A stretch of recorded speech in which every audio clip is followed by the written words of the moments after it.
আপু ঠিকই ভয়েস দিল, কথাগুলো শুনুন, সত্যি মন ছুঁয়ে গেছে।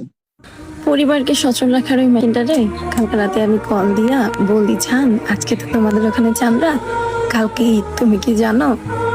আমার জানলা কি উত্তর দিছে জানেন? বলে আজকে চাঁদ রাত? কই জান, আমি তো জানি না। আমি বলি হ্যাঁ জান, আমি খবর দেখছি আজকে চাঁদ রাত, কালকে তোমাদের ঈদ। আচ্ছা পরে দেখবো নি, কাজ করতেছি, এই ঈদের জায়গায় থাকো। একটা পরিবারকে সচল রাখার জন্য ওই বিদেশে যখন একটা মানুষ দিন রাত 24 ঘন্টা খাটে, ভুলেই যায় সেটা তাদের ঈদ আজকে। আর ওই মানুষটারে আমরা একটা সময় কদর করতে ভুলে যাই টাকার নেশায়।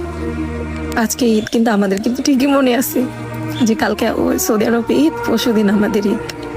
আর যে মানুষটা আমাদের ভালো রাখার জন্য কাজ করতেছে সেই মানুষটা জানেই না যে সেটা ওনার ঈদের দিন বা ওনার খুশির দিন।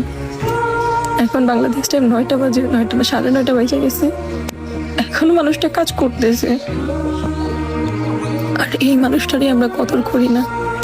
কত বছর যে ঠিক করে ঘুমাইতে পারে না, কতটা দিন যে ঘুমাইতে পারে না, কত রাত যে আধা ঘন্টা 1 ঘন্টা করে চোখের পাতাগুলো ঠিক করে বন্ধ করতে পারে না।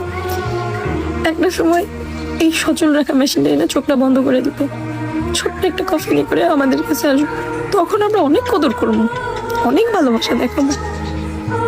কিন্তু এই মানুষটার কাছে এখন আমরা মাসে বেতন পাই একবার, মাসে টাকা চাই 4বার। আল্লাহ সবারই ভালো রাখুক, সুস্থ রাখুক, দোয়া করি আল্লাহ আমার জানটা আল্লাহ অনেক ভালো রাখুক, সহি সালামত আমার কাছে ফিরে আসুক।